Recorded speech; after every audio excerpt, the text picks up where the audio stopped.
Joe Tobiason. I want to apologize for my voice. It's not, I'm kind of missing it. And that's because the day before yesterday was the MLS Cup. The Sounders won, which is my local soccer team, won the MLS Cup, and I was there and I lost my voice and it was amazing.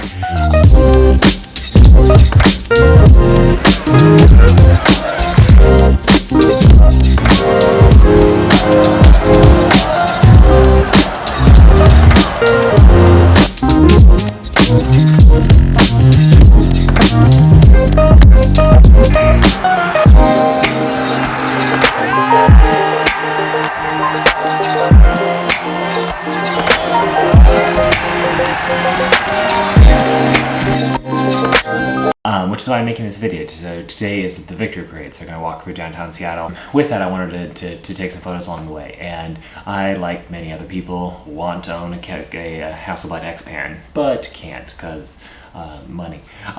So instead, what I'm going to do is I'm going to hack, well, not hack my Mamiya 6 here, but I'm going to hack the film to allow me to shoot panoramic format, which we'll look at it. Now I do have the Mamiya 6 MF, the multi-format, which is supposed to take 35 with an adapter, but I don't have that adapter. And I've tried using these, which are little 3D printed things you stick on the ends of rolls of 35 to be able to put a roll of 35 through the 120 size, but for some reason it just doesn't work on this camera, and I don't know why.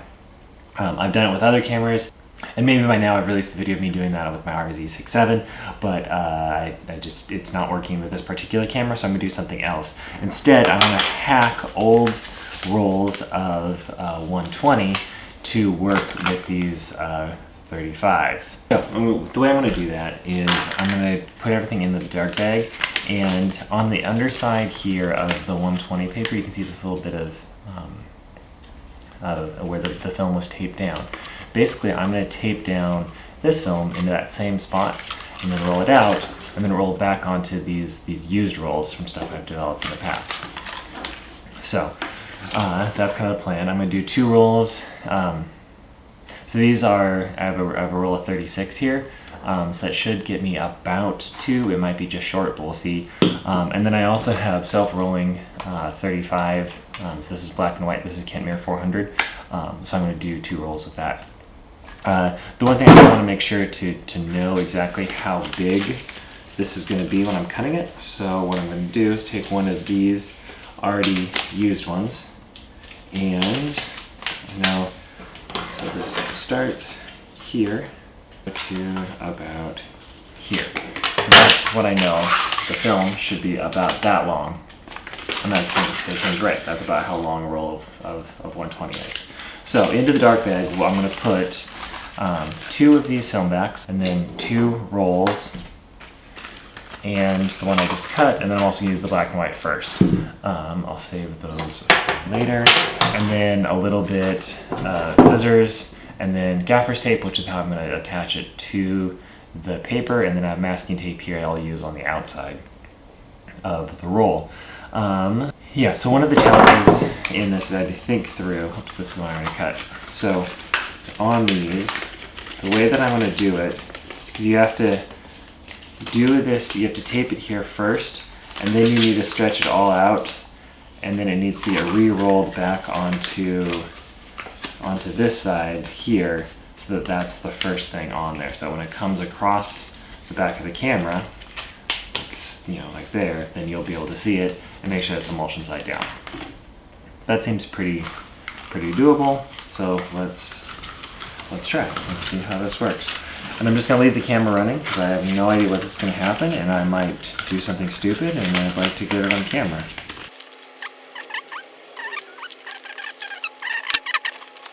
Sorry, I had to take my sweatshirt off because I always get hot working in these dark bags. And so one thing I've learned with working with these is that it's really important to lay things out inside the dark bag before you start, so you know where everything's going to be.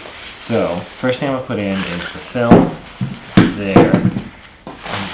Then I'll put the measuring leader and the scissors there. I'm gonna on the one there. Tape will put on the other side, and then I'll put these in the middle. That really should be it. That should go. Alright, let's try this.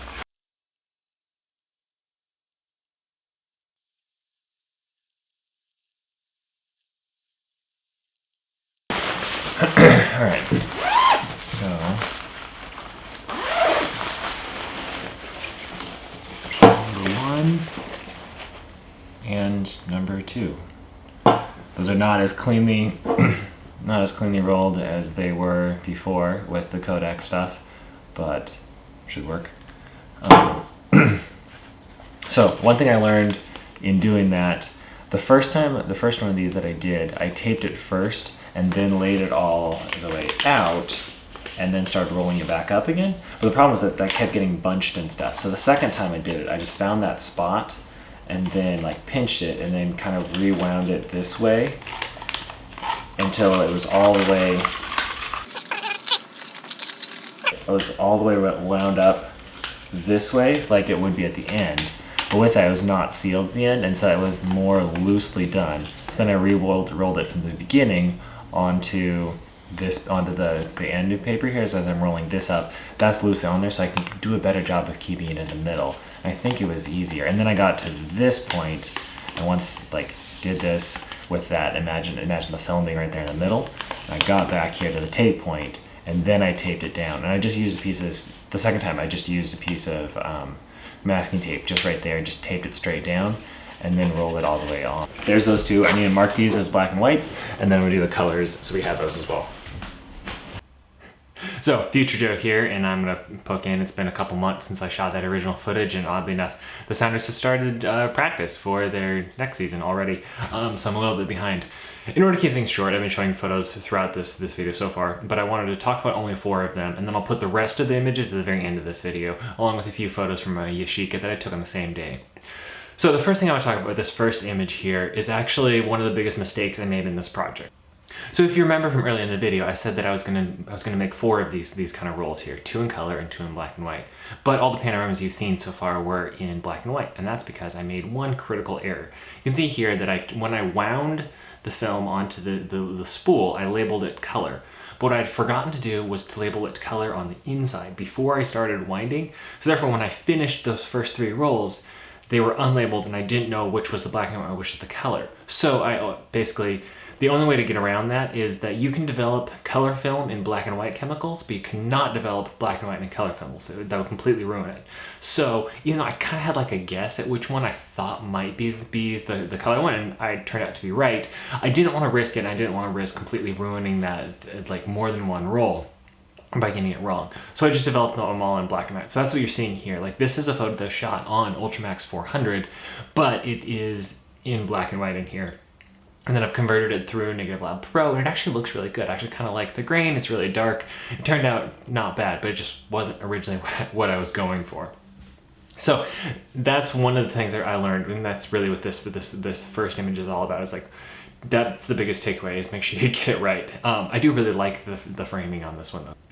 So the second thing I learned, I think this photo is a really good example of what's going on here, is that when you're loading it on and re-rolling it back onto here, make sure that you're putting the film as tight as possible onto the film back as you're rolling it in here. So this you can see on the right side of the frame and on the left side of the frame. It's kind of in focus, but in the middle it's out. So what I think is happening here is that the film itself was becoming separated. So it's going to become separated. So if this is the film back, the film itself is a little bit off of it, and so that warping there is what's saying is that it's getting off of the film plane inside of the camera. And so we have the parts on the side that are both in focus because though they're kind of held as it's going around the spools, but that part in the middle is bubbling up, and that's why it's out of focus. So as you're doing those, make sure that those get in really nice and tight. It's actually kind of a cool effect, like a kind of like a tilt shift or free lensing kind of a thing, which is really hard to do, but not impossible. Freelance is impossible with a leaf shutter lens like this, and there aren't tilt shifts with this particular camera, so like it's an impossible thing to do otherwise. So if you could figure out how to do it intentionally, that would be really neat. I don't know how to do that. That's kind of blowing my mind right now. So that's my second thing I learned. This photo here, this is one that I actually really like, and I wanted to talk about it just because I really enjoyed the way that the panoramic framing looked on this photo. So if you can see here, there's kind of 3 layers of things. There's the flags at the top, there's the players in the middle, and then there's the crowd at the bottom.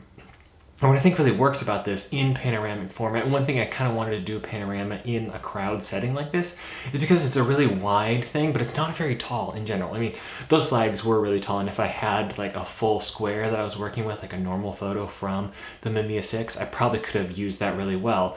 But in this case, by kind of trying to condense those things into that same little bit of the frame, only using the 35mm width instead of like a normal 6x6 frame, I felt like it was able to compress all of those elements and tell a better story of the activity of the flags, the celebration of the players, and then the fan support all be in one photo. Similarly here, I also think this photo does a really good job of that same thing, of that you can see here with the big words that say Seattle Sounders champions, and then the players at the bottom and the media up on top and stuff in the space near the background. It really balances nicely. So, and then the last photo here that I want to talk about is because, you know, I'm a dad. So I want to... I have a few photos of Lena that I took throughout the thing just because she was along with me and made it really fun. But this last one here, I just really enjoyed the framing of this and how she's right in the middle. And again, I really feel like the width actually does it a lot of justice. And so it looks good both with the sprockets in there, or if you cut it down to being a normal panorama. And then I was overexposing things, and it was a dark day, so there's a little bit of motion as she's kind of whacking her stick around and stuff. And I just think that looks really cool, especially with the framed background right behind her of like the stage as everybody's cleared out. And I just thought it turned out really, really nice. It was a fun project. I definitely want to do more of this because I really love using the Mamiya 6 and thought of being able to use it in panoramic format is really cool. And so especially with the Kentmere 400 film, which is, I have the big roller, so it's really cheap and easy for me to continue to do that. I just have to remember to cut off the ends of the leaders a little bit more because I was getting a little bit of light leaks in here.